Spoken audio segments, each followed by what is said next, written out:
Bueno, muchas gracias a todas las personas que se conectan con nosotros al día de hoy. Nosotros estamos en el Compliance Week, donde estamos hablando de los temas de responsabilidad penal de la persona jurídica y cómo esto puede afectar a sus empresas. Ahora en la mañana tuvimos nuestro primer conversatorio, a donde nos compartieron un poquito de información sobre todos los temas, digamos, de cumplimiento y responsabilidades que hay en áreas durante, digamos, las diferentes regiones. Ahora vamos a pasar a este conversatorio, a donde vamos a estar hablando de los temas de auditoría y actualización de programas de anticorrupción y sus efectos en las empresas. Para las personas que se están uniendo por primera vez y que hasta ahora conocen de áreas, me gustaría nada más expresarles que nosotros somos una firma regional, tenemos oficinas a través de Centroamérica en 6 países, los cuales son El Salvador, Guatemala, Nicaragua, Honduras, Costa Rica y Panamá. Además de eso, contamos con 42 socios y 130 abogados a través de toda la región. Dentro de el trabajo que hacen nuestros abogados, tenemos varios reconocimientos y galardones que nos hemos ganado a través de los años de experiencia y estamos siempre al servicio, digamos, de las necesidades que ustedes puedan tener. Si nos quieren contactar o quieren cualquier información, pueden ingresar a nuestra página web y contactarnos por ese medio, ariaslaw.com. Además de eso, me gustaría adicionar que después de este evento, el siguiente evento de compliance que vamos a realizar en la región es del World Compliance Association, donde el 28 de noviembre estarán organizando un evento tanto presencial como virtual. El presencial sería en Costa Rica, pero si están fuera del país, se pueden conectar también virtualmente para formar parte de este evento. Ya el día de anterior y el día de ayer salieron 2 de nuestros podcasts de este mismo evento, a donde nos acompañó Alberto García, quien es juez penal en el primero, donde habló de la responsabilidad penal de la persona jurídica, los temas prácticos de ellos, y después en el podcast que salió ayer hablamos de las investigaciones y la responsabilidad penal, a donde nos estuvo acompañando Alfonso Crespo, socio de EY. Además de eso, el viernes tendremos otro podcast al que se pueden conectar con Imelda Álvarez de Comply Academy y con ella vamos a ver de cómo construir una verdadera cultura ética empresarial. Entonces los invitamos a que se conecten por medio de nuestro canal de Spotify y que conozcan un poco más sobre los podcasts. Ahora sí, sin más que decir, voy a presentarles a Eduardo Ángel, quien es nuestro socio de El Salvador. Él tiene 21 años de experiencia trabajando en el área legal y en este momento dirige el área de responsabilidad penal en la resolución de controversias, estrategias de litigios y negociación. Así que los dejo con don Eduardo para que él pueda compartirles un poco más sobre nuestros invitados especiales, que estamos muy felices de que nos estén acompañando el día de hoy. Gracias. Muchas gracias, muy amable, y ciertamente estamos pues muy entusiasmados y felices de tener en primer lugar la compañía de Arturo del Castillo. Él es director ejecutivo asociado y líder de la práctica de investigaciones forenses en Kroll. Él tiene su sede en México, donde dirige la práctica de investigaciones forenses y tiene más de 20 años de experiencia asesorando a clientes de múltiples industrias en asuntos complejos de fraude corporativo. Arturo tiene una amplia experiencia internacional en la preparación de informes periciales en el contexto de investigaciones forenses, así como procesos judiciales por daños patrimoniales. Hemos tenido la dicha de participar en distintos procesos con la firma de la cual Arturo es director ejecutivo asociado, y pues es un gusto para nosotros tenerlo acá. Arturo ha prestado testimonio como perito en juicios penales en México, Colombia y en paneles arbitrales internacionales. Ha asesorado a varias empresas globales de la lista Fortune 500 en investigaciones de fraude corporativo, además de FCPA y asuntos de debida diligencia. Arturo también se ha especializado en el diseño e implementación de programas de cumplimiento. En este rubro, Arturo ha asesorado a varias empresas de diversos sectores e industrias en la evaluación de riesgos de cumplimiento, diseño de controles internos y apoyo para implementar políticas y procedimientos de compliance. Adicionalmente, a lo largo de su práctica profesional, Arturo ha formado a varios profesionales en gestión de riesgos de cumplimiento y auditoría forense en los varios equipos de trabajo que le ha tocado construir, Además, ha elaborado varias metodologías de análisis de riesgo de fraude y corrupción que hoy día son utilizados como modelo de buena práctica en Kroll y varios de sus clientes. Arturo ha sido ponente destacado en numerosos seminarios y talleres. A menudo se le pide que hable en conferencias sobre anticorrupción, ética empresarial y gestión de riesgos. Arturo ha publicado varios libros y artículos en revistas especializadas y su obra más reciente es The Promises and Perils of Compliance, en coautoría con David Arellano, publicado por la prestigiosa editorial de Gruyter en 2023. Arturo es miembro del consejo editorial de la revista Apuntes Contables, editada por la Universidad del Externado en Colombia, y desde 2020, Arturo, junto con Brian Weiss, produce y conduce el programa de televisión Hablemos de Cumplimiento, un programa en línea de entrevistas de profesionales de cumplimiento. Así es que nuevamente, Arturo, bienvenido y muchas gracias por acompañarnos. Gracias a ustedes, Eduardo. Tenemos con nosotros también a Brian Weiss, quien es líder de Kroll en México y director gerente de la práctica de investigaciones forenses e inteligencia. Brian tiene 30 años de experiencia asesorando investigaciones corporativas y a clientes en múltiples industrias sobre asuntos complejos. Es un experto en disputas y problemas de riesgo, gobierno corporativo y cumplimiento, gestión de crisis y problemas de reputación. Antes de unirse a Kroll, Brian ha trabajado en consultoría de riesgo, investigaciones forenses y de inteligencia en Brasil y Colombia, y en posiciones de liderazgo financiero y jurídico en una minera en Brasil y Cuba, en banca en Argentina, y es abogado litigante y corporativo, además de comercial en Canadá. Brian es licenciado en Ciencias Políticas y en Derecho en Canadá, y tiene título de Juris Doctor en los Estados Unidos y un MBA internacional. Es examinador de fraude certificado, es profesional certificado en cumplimiento y ética internacional y ha sido certificado como especialista en antilavado de dinero. Brian, bienvenido y muchísimas gracias por acompañarnos. Y finalmente, quiero presentarles a Daniel Rodríguez. Daniel es socio de una firma muy querida de parte nuestra y aliada, que es CMS Rodríguez Azuero, y Daniel dirige las áreas de compliance y derecho penal corporativo. Se enfoca en temas de administración de riesgos, prevención de lavado de activos, financiación de terrorismo, corrupción y contrabando. Además, Daniel está admitido en la práctica en Colombia y en los Estados Unidos, particularmente en Nueva York y California. Tiene más de 20 años de experiencia, ha estado involucrado en una de las controversias e investigaciones de cuello blanco, locales y transfronterizas más delicadas del país. Daniel fue nombrado como abogado del año colombiano en las áreas de Corporate Governance y Compliance en la edición de 2021 de Best Lawyers de ese mismo año. Es vicepresidente de la Comisión Global de la CCI sobre responsabilidad corporativa y anticorrupción en París. Además, preside la Comisión Colombiana sobre responsabilidad corporativa y anticorrupción y fue miembro del panel de expertos convocado por la Presidencia de la República para informar a la Comisión de la OEA sobre la implementación de la Convención Interamericana contra la Corrupción.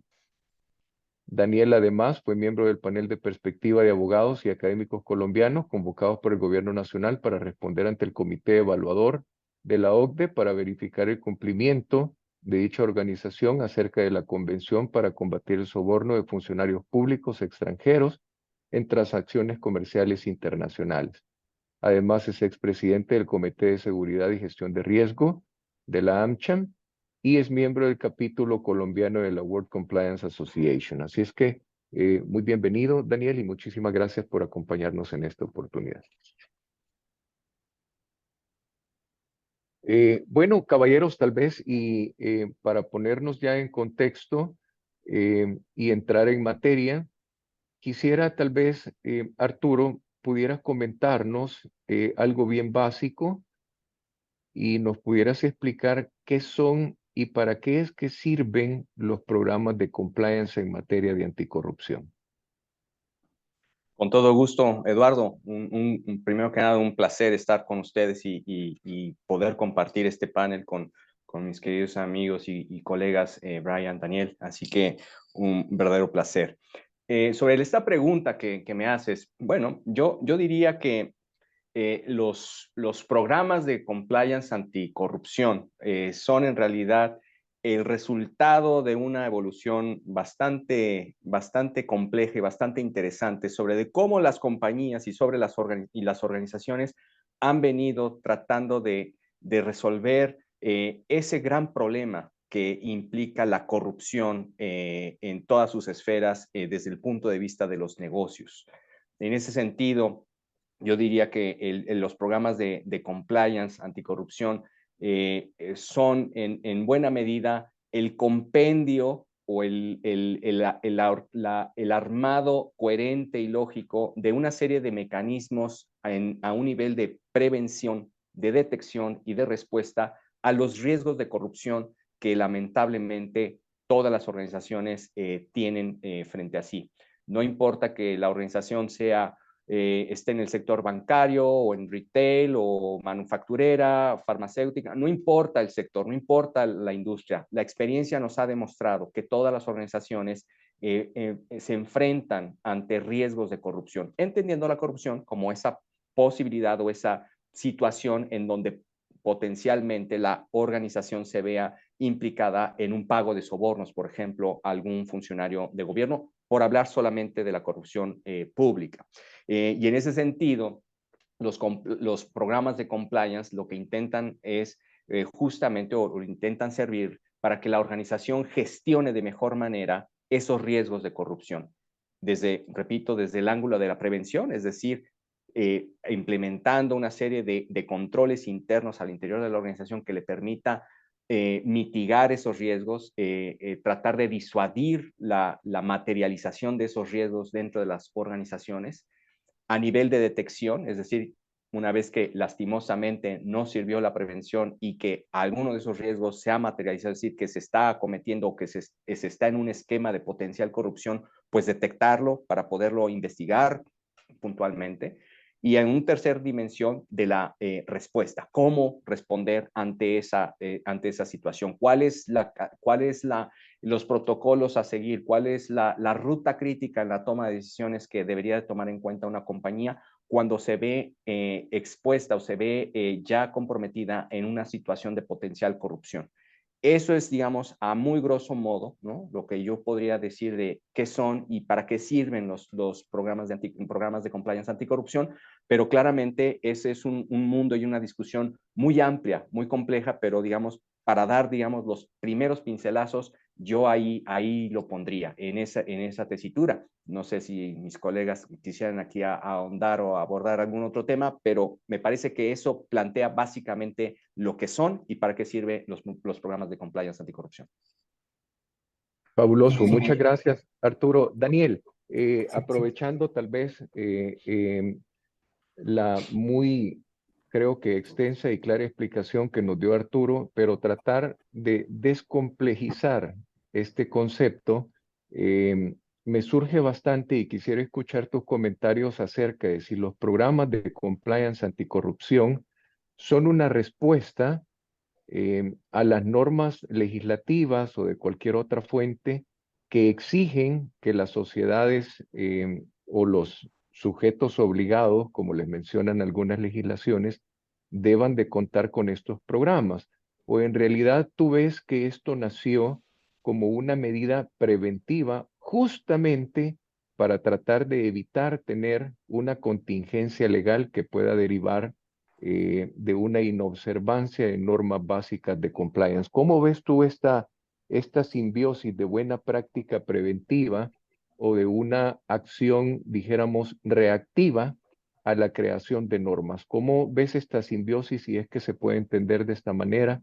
¿O cómo podrías tú explicarnos que debemos entender estos programas de compliance anticorrupción? Y yo quería, muchas gracias, en primer lugar, Eduardo, a ti por esa moderación, a mis copanelistas, Brian Weiss y Arturo del Castillo Rol, y especialmente a los amigos de Arias, a Monique, a Eugenia, a todos los profesores estos. Mis copanelistas violaron el protocolo que le enseñan a uno en el primer día de clase. La copanelista dice contarle a una buena ponerse corbata. Eduardo me contarlo, pero qué gusto tenerlos acá. Y yo te diría que esa respuesta es Tú preguntabas, voy a unir esta pregunta con la anterior, ¿de qué sirven los programas? Y tú agregas si es una respuesta a unas normas. Un programa de cumplimiento y un programa de cumplimiento sirve de todo o de nada. Es así de sencillo.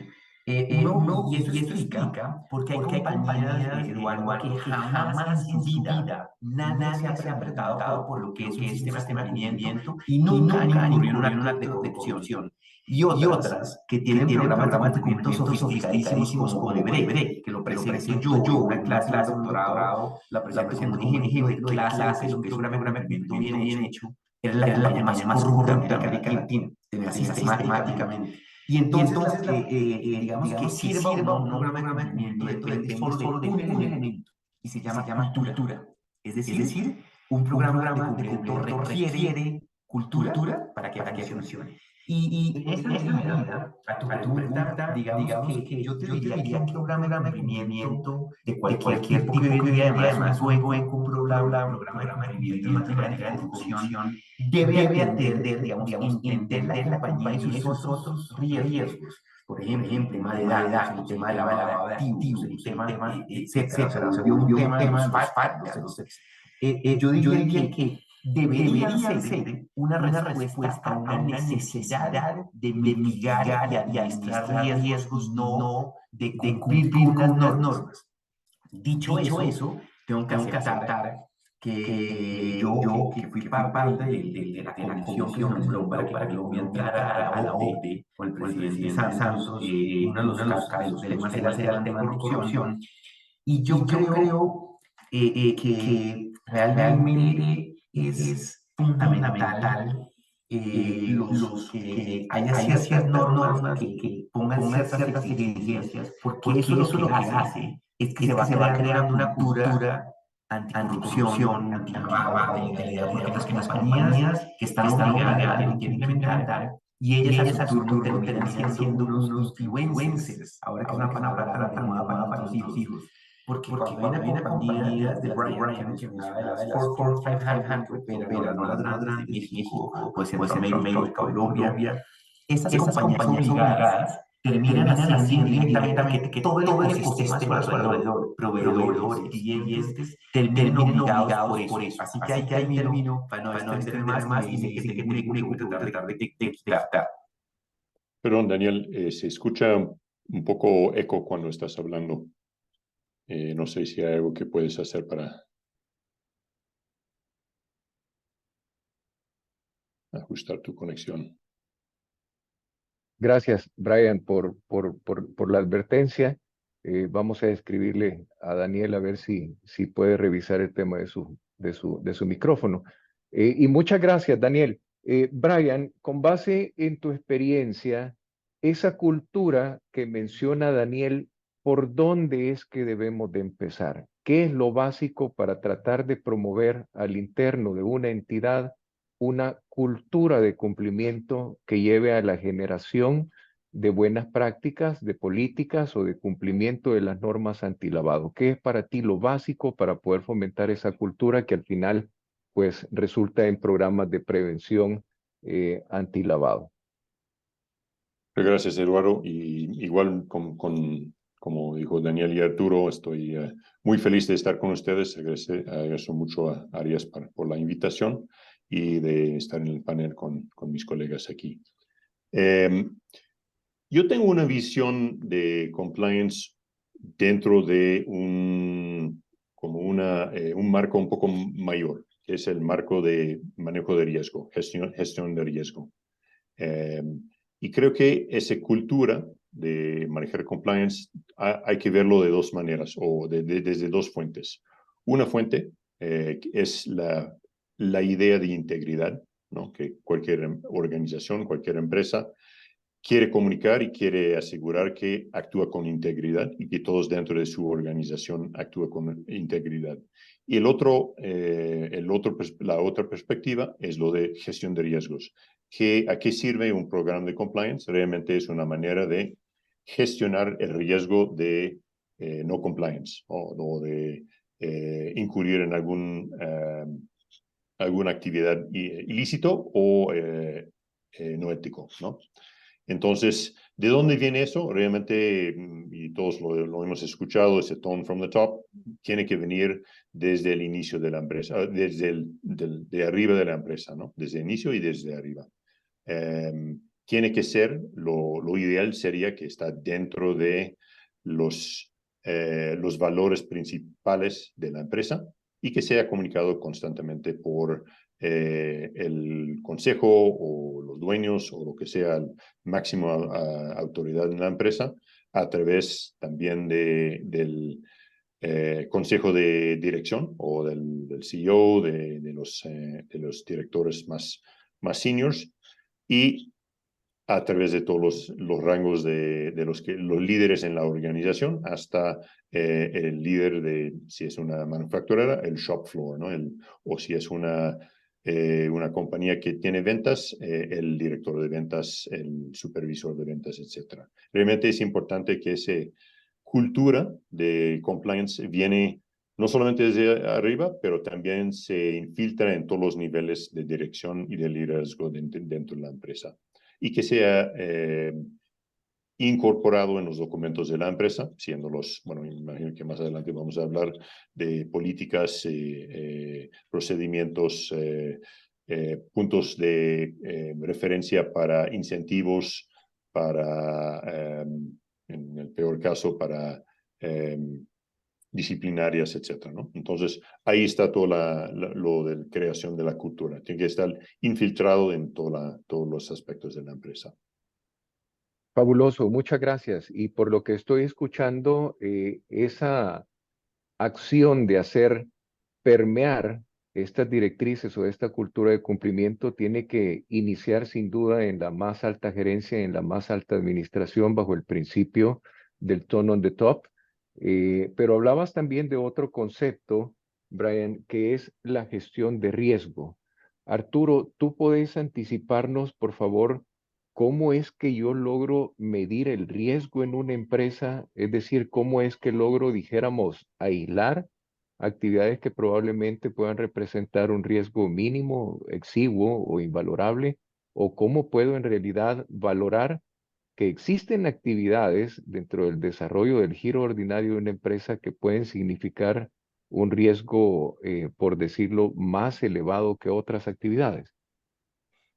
Con gusto, Eduardo, y muy interesante tu pregunta porque me parece que ese es en buena medida el meollo del tema de que puede hacer que un programa de compliance anticorrupción realmente sirva y sea útil para la organización y cuáles pues sean simplemente meros artículos cosméticos. A ver, lo que yo me parece que es importante aquí señalar son los siguientes puntos. Primero, no es posible mitigar ni gestionar el riesgo que no se conoce. Es decir, si tú eres una organización que no ha hecho la tarea de mapear a qué riesgos estás expuesto, qué áreas de tu organización, en qué procesos y en qué actividades en particular estás expuesta a los riesgos de corrupción, pues tenemos un problema, porque no será posible gestionarlo. Y entonces estarás más bien expuesto a un riesgo que ante la imposibilidad de gestionarlo correctamente, pues eventualmente te puede sorprender. En ese sentido, lo primero que habría que hacer es mapear esos riesgos. Ahora, tú nos preguntas, ¿cómo podemos saber qué tan relevante o qué tan grave es ese riesgo, esos conjuntos de riesgos a los cuales una compañía está expuesta? Bueno, ahí la experiencia nos ha demostrado que evaluar los riesgos en función de dos parámetros o de dos niveles, digamos, de medición, si así lo podemos plantear, suele ser muy útil. En términos de la probabilidad, o sea, qué tan probable puede ser que esa situación que se está mapeando, que se está identificando, pueda ocurrir. Y por el otro lado, la afectación, es decir, qué afectación puede llegar a derivar o qué tipo de afectaciones puede disparar ese riesgo en caso de presentarse. Y en ese sentido, se han desarrollado bastantes técnicas y bastantes metodologías para justamente graduar el nivel de riesgo de corrupción en este caso. ¿Eso de qué nos ayuda? Eso nos ayuda para saber, bueno, no solamente a qué riesgos estamos expuestos, sino también qué tan probables y qué tanto impacto pueden llegar a tener para la organización. Pero ojo, no olvidemos que para ciertas legislaciones importantes en materia anticorrupción, concretamente la ley de prácticas corruptas en el extranjero de los Estados Unidos, la famosa FCPA, no hay materialidad, ¿no? Vale lo mismo que hayas pagado, que te hayas visto involucrado en un esquema de corrupción donde se haya pagado o ofrecido el pago de un soborno de $1 a millones de dólares. En todo caso, está claro que el regulador del Departamento de Justicia o la SEC también efectivamente también valoran, digamos, qué tanto se pagó sobornos y para qué beneficios se obtuvieron. Entonces, en ese sentido, ahí lo pondría. Hay maneras de poder saber si los riesgos a los cuales estamos expuestos son de mayor gravedad o de menor gravedad, entendida en estos dos parámetros, probabilidad e impacto dentro de la organización. No sé si contesté tu pregunta, mi querido Eduardo. Sí, me queda muy claro. Muchísimas gracias, Arturo. Y Daniel, a partir del concepto de cultura que tú nos anticipabas y de los conceptos de integridad que Brian nos desarrollaba, ¿quién es el ente encargado o el grupo de entes encargados de poder implementar un programa de compliance anticorrupción en las empresas y de hacer que efectivamente pues funcione? Es decir, que sea efectivo. Es decir, esta es una pregunta tal vez entrando más al aspecto práctico de la implementación de los programas. ¿Podrías tú ampliarnos o comentarnos si es algo que, como decíamos, pues tiene que permear, tiene que iniciar dentro de la más alta gerencia, o es algo simplemente pues operativo, o es algo integral? ¿Cómo ves tú esta responsabilidad no solo de crear, sino que de implementar los programas de compliance anticorrupción? Muchas gracias. Pues mira, yo te diría varias cosas. El tema es que se ha mencionado acá el tone at the top. Y yo creo que es igual de importante el tone from the top. Son cosas distintas. Una cosa, nosotros tenemos investigaciones en las que hemos probado. Primero, ¿mejoró algo el eco? ¿O sigue igual de mal? No, se oye bien, mucho Qué mejor. bien. Entonces, que estoy en la sala de audiencias en mi oficina y creo que hay eco, pero bueno. Entonces, el tone at the top, hemos demostrado en investigaciones, especialmente una reciente muy importante que está involucrada el Departamento de Justicia y la SEC, que el tone at the top era impecable. Es decir, se mostró que la junta directiva había hecho, de hecho, reflexiones, había hecho capacitaciones, pero no logramos probar de manera eficiente que eso había bajado hacia abajo. Es decir, tone at the top estaba en la junta directiva. La gente, incluso algunos entrevistados decían, sabemos que es así, pero no se había permeado. Y a tu pregunta, Eduardo, esto tiene que ir hasta la última persona de una compañía. En materia de riesgo, siempre hablamos que hay diferentes líneas de defensa, es decir, que para proteger a la compañía, una compañía, unos directores, unos gestores, unos accionistas, no pueden, y me hubiera encantado ser parte de los paneles anteriores de responsabilidad penal, porque he sido un crítico del Congreso de la República cuando me han invitado a presentar la posición nuestra sobre el tema, pero no pueden garantizar jamás que no va a haber un acto de corrupción en su compañía. Es físicamente imposible. Lo que sí pueden hacer es tomar las mejores medidas para que eso suceda. Y para hacerlo requieren diferentes defensas. La primera defensa son las personas de la calle, los operarios que están lidiando con las autoridades, el que tiene que hacer trámites menores. Y eso se va achicando hasta la alta gerencia, no solamente la Junta, sino los directores de diferentes áreas. Y entonces yo te diría que, digamos, en ese sistema que tú preguntabas, Eduardo, ¿quiénes son los responsables?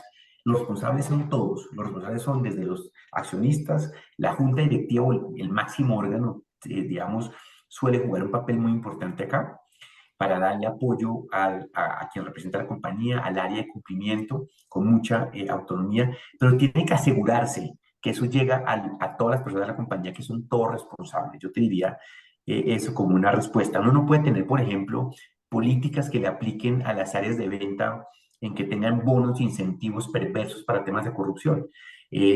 Arturo, Brian y Eduardo y todos acá habrán leído la última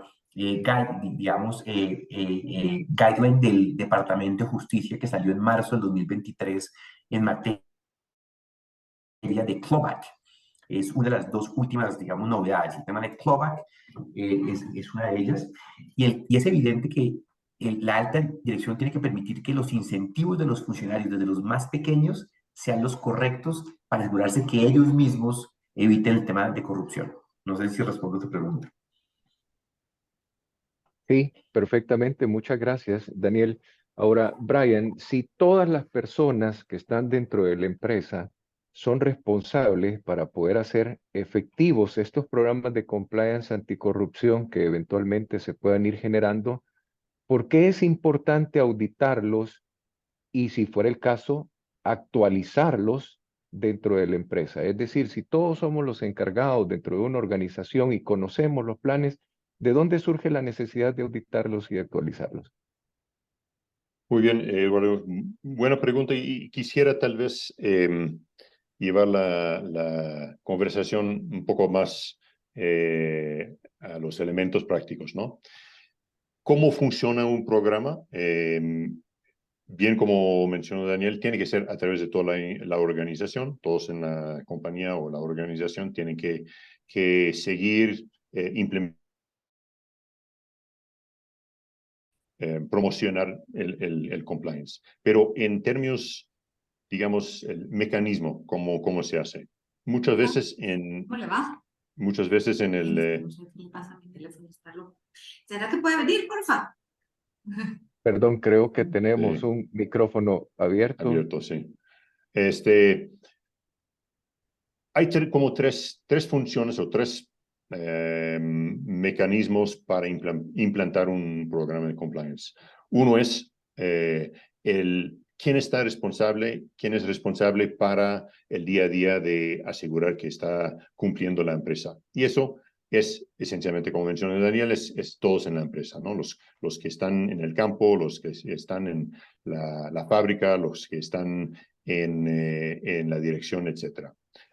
Más que nada los que están operacionales, los que tienen conocimiento directo de todos los riesgos y tienen contacto con esos mismos riesgos, ¿no? Son las personas que se conectan con oficiales de gobierno, con terceros que hacen lo mismo.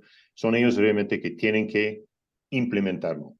Pero no todos somos, en una organización, no todos somos expertos en cómo hacerlo, qué necesita para hacerlo. Entonces, se diseñó la posición o el rol de oficial de compliance, ¿no? O equipo de compliance, si quieres, o el oficial que lidera el equipo. El rol de ese nivel de personas es realmente guiar la implementación, ¿no? Entonces, explicar a la gente cómo revisar los riesgos, cómo identificarlos, cómo diseñar medidas para reducir esos riesgos y que esas personas operativas realmente lo implementen. Ahora entonces tenemos los que diseñan el programa, que son el equipo de compliance, los que implementan, que son los operativos, y cuál es el rol de auditoría en todo eso. Pues la tercera parte importante en esos mecanismos de compliance es tener un segundo o tercero, si quieres, par de ojos que están averiguando que realmente se está haciendo lo que se dice o lo que se planificó hacer, ¿no? Y esa es la auditoría. En términos prácticos es eso, que hay un grupo que es separado de los que implementan, es separado de los que diseñan, que revisan si los KPIs, no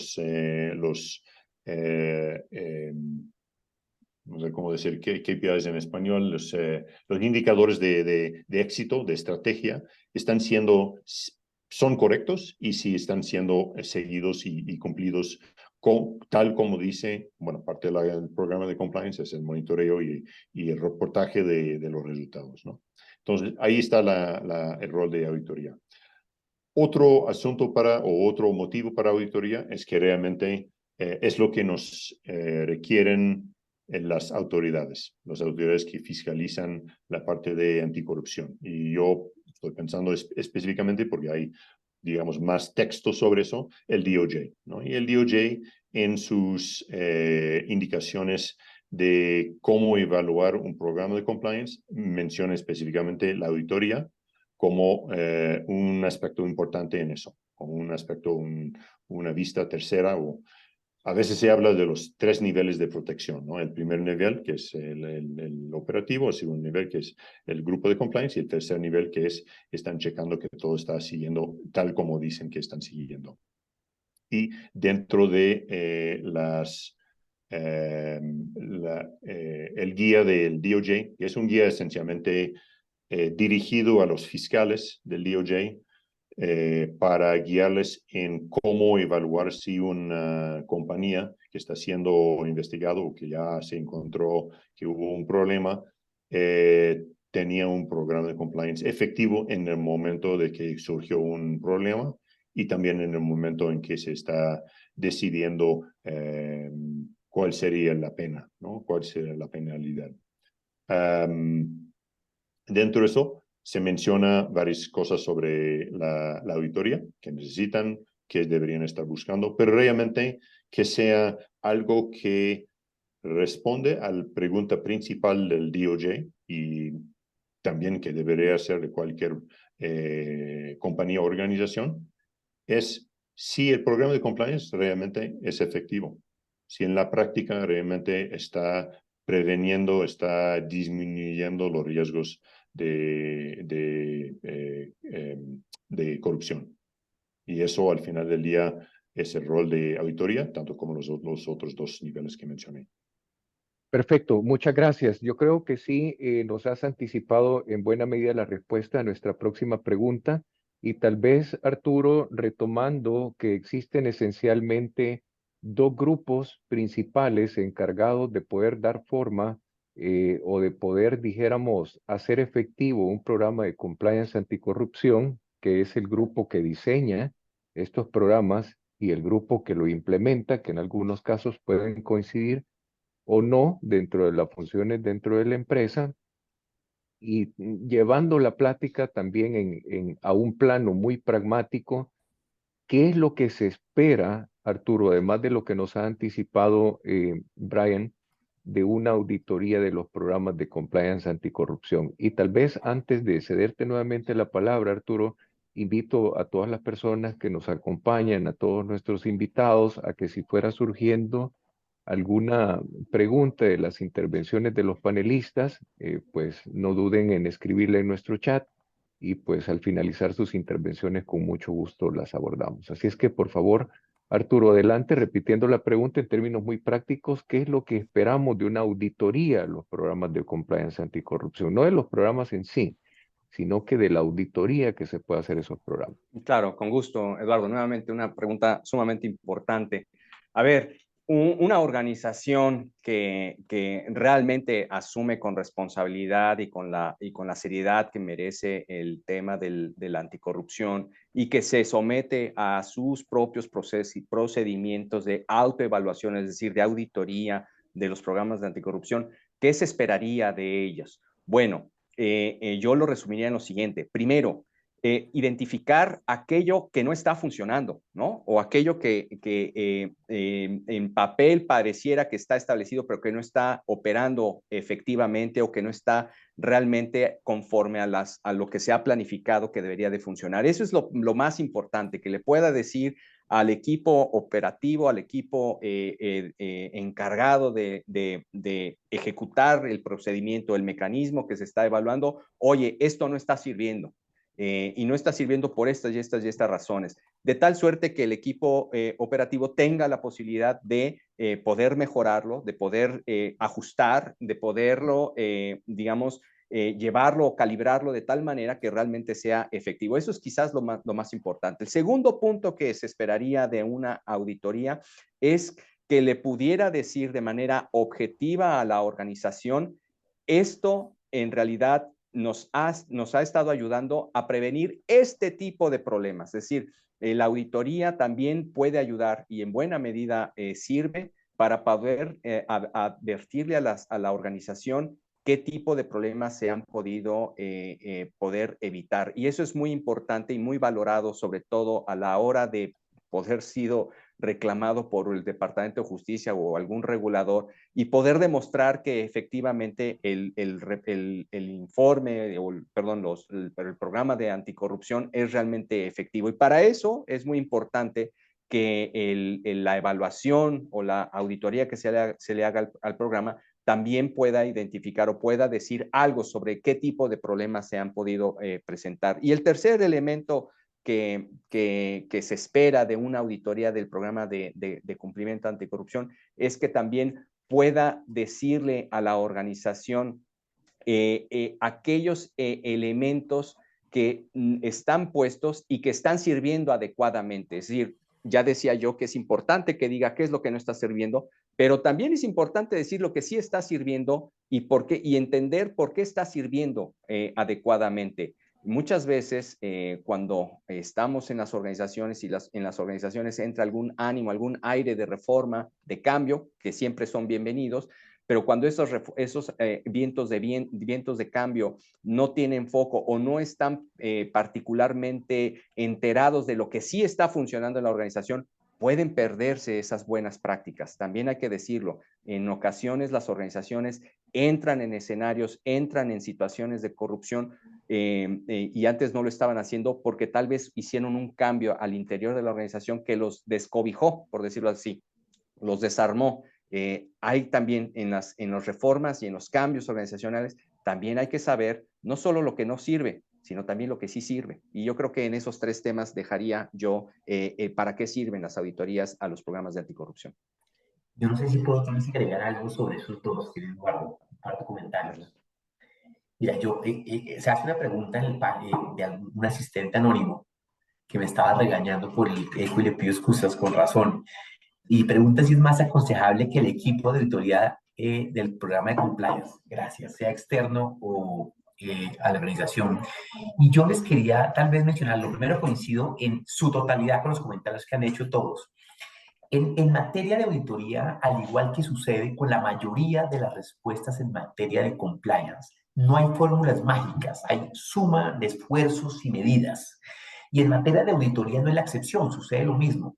En materia de auditoría uno tiene que tener, o la mejor práctica es tener una auditoría interna juiciosa, que es auditoría de diferentes órganos, de la junta directiva, del CEO, del área de cumplimiento, del área de auditoría interna. Por ejemplo, en Colombia debatimos mucho si se hacía obligatorio o no a las compañías que debían implementar sistemas de cumplimiento que tuvieran que crear un área de auditoría interna. Al final la regulación decidió que solo aquellas compañías que ya tuvieran un área de auditoría interna tuvieran que obligar a esa área de auditoría a meter dentro de sus funciones auditar el programa de cumplimiento.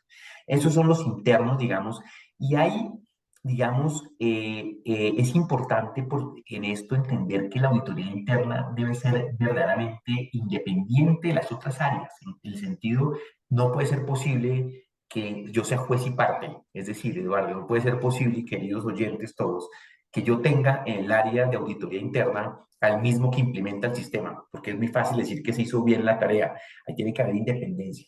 Segundo, hay otro gran grupo que es auditoría externa, y en esto quiero mencionar dos órganos, digamos, dos estamentos muy importantes, los revisores fiscales o external auditors, yo no sé cómo se llaman en sus países, pero el revisor fiscal típicamente, originalmente se creó como una figura que tiene que ver más con temas tributarios, contables, más de temas fiscales, y no tenían nada que ver con el tema de cumplimiento.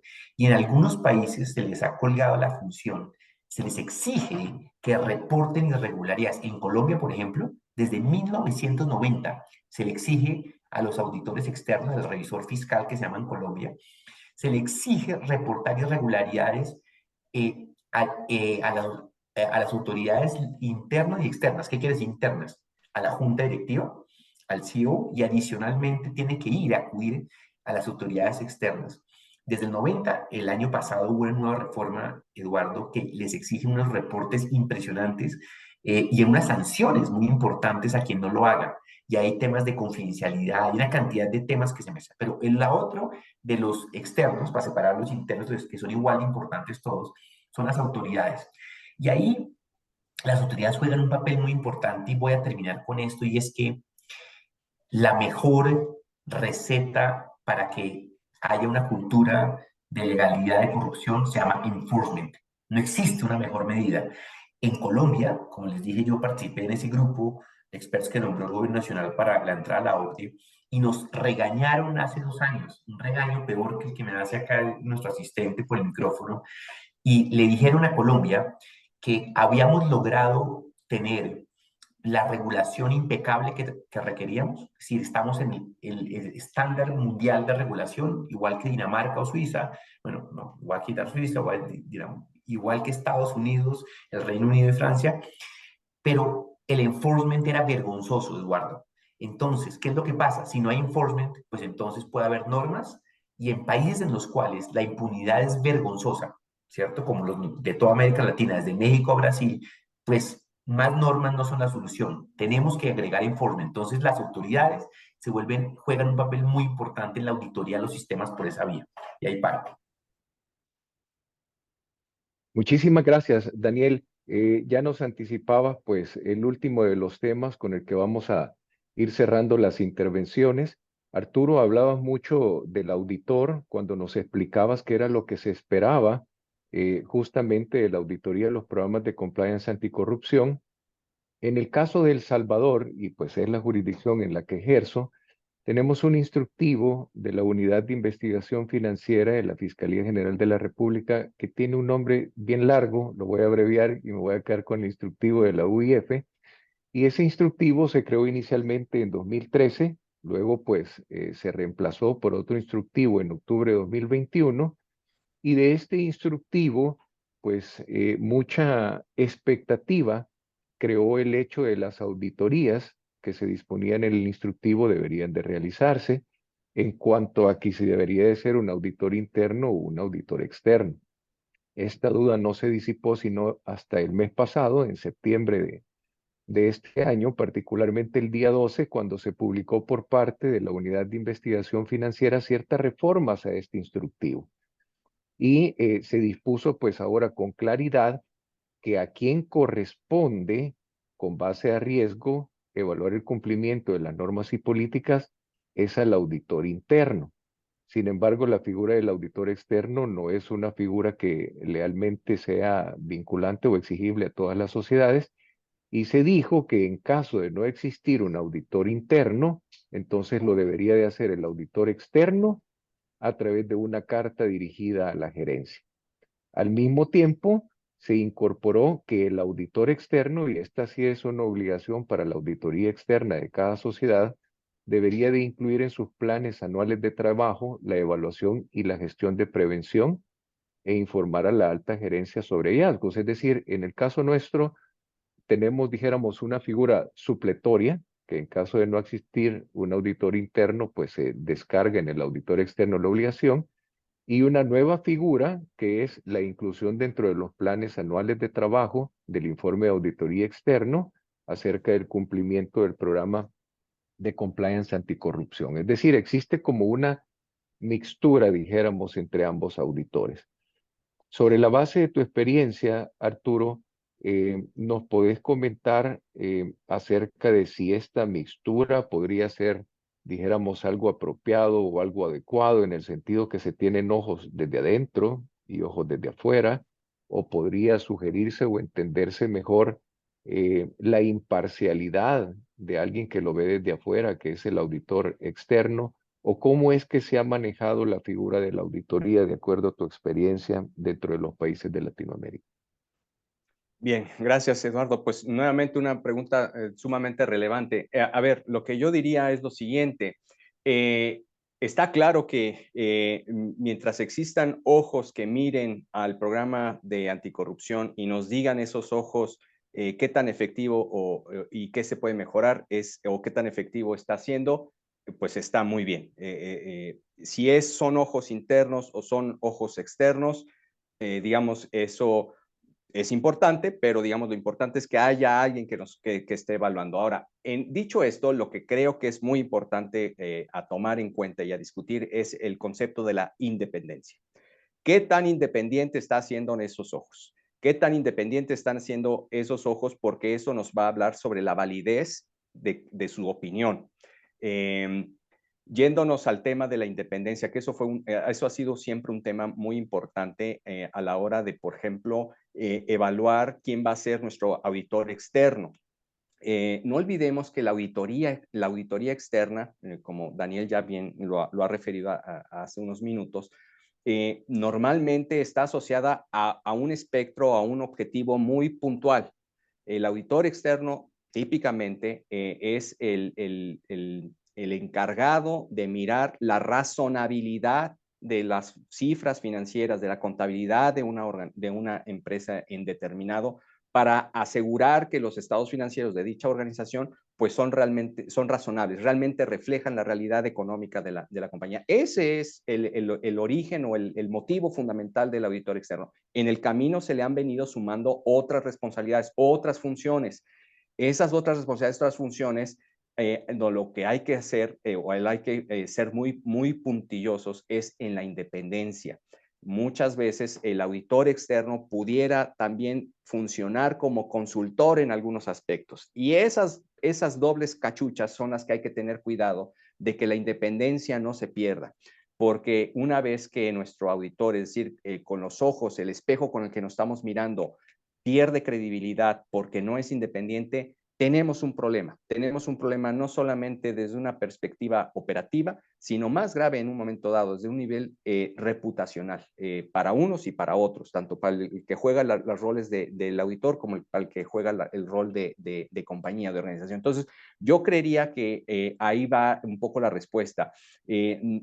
Asegurarnos que haya independencia. Y si, por ejemplo, la auditoría es interna, que al ponerle el adjetivo interno, evidentemente estamos hablando de una parte interna dentro de la organización, es importante asegurarnos que ese grupo de auditores tienen el canal, el vehículo de transmisión de hallazgos a la más alta esfera de la organización. Ahí lo dejo, veo que aquí mi querido Brian levantó la mano, pero hasta ahí pongo mis 2 centavos sobre este tema, que es apasionante, por cierto. Claro, muchas gracias, Arturo. Brian, por favor. Sí, solo quería agregar una cosa y estoy completamente de acuerdo. La independencia es el punto crítico, pero en la práctica hemos visto otro asunto que también es importante. Y es no solamente que sea independiente, pero que, y creo que lo mencionó muy brevemente Arturo también, que los auditores, sean internos o externos, tengan el tiempo y el enfoque necesario para revisar el programa de compliance. ¿Qué hemos visto en nuestras investigaciones? Y no creo que se mencionó al inicio, pero Kroll, de hecho, es nuestro grupo hacemos investigaciones más que no somos, bueno, yo soy abogado, pero no practicamos la ley. Estas investigaciones hemos visto que hubo auditoría de los programas que no encontró las fallas o las vulnerabilidades que nosotros, estando investigando, ya encontramos. ¿Cuál es el problema? El problema es que los auditores, normalmente, y ustedes lo sabrán mucho de sus empresas también, auditores por la mayoría tienen un programa muy cargado de auditoría, ¿no? Varios diferentes subsidiarias o sucursales o áreas de la compañía que tienen que hacer todas las revisiones financieras de esas áreas, y el momento, el tiempo que tienen para realmente revisar la parte de compliance es mínimo, no es suficiente. Entonces yo diría o agregaría otra sugerencia, que no es tan importante que sea interno o externo, pero que sea una persona, primero, independiente, como mencionó Arturo, pero segundo, que tenga ese enfoque y el entrenamiento para hacerlo. Y eso puede ser externo o interno, pero normalmente lo ideal no sería que es alguien que está en el medio de una revisión, auditoría enfocado en asuntos financieros. Excelente, perfecto. Muchas gracias, Brian. Vemos que la señora Stephanie Hernández tiene la mano levantada y quiere hacer una pregunta. Le rogaría, por favor, a nuestro administrador si le puede habilitar el micrófono para poder intervenir. Muchas gracias.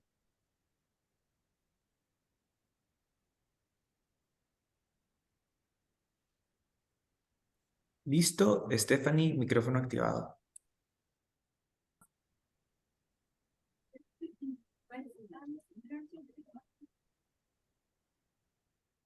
Perdón, Stephanie, no le escuchamos muy bien. Ahora mejor, sí, gracias.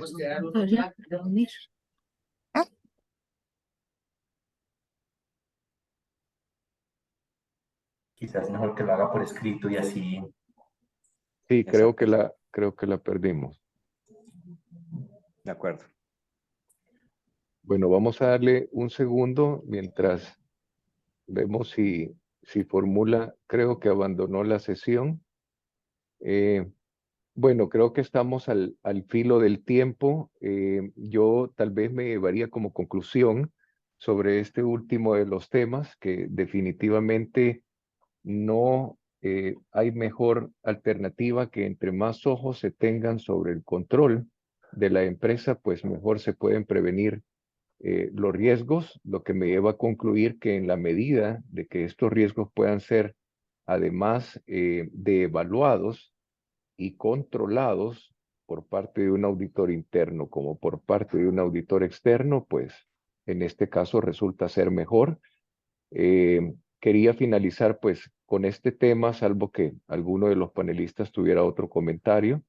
Darles las gracias por compartirnos su conocimiento y por su participación.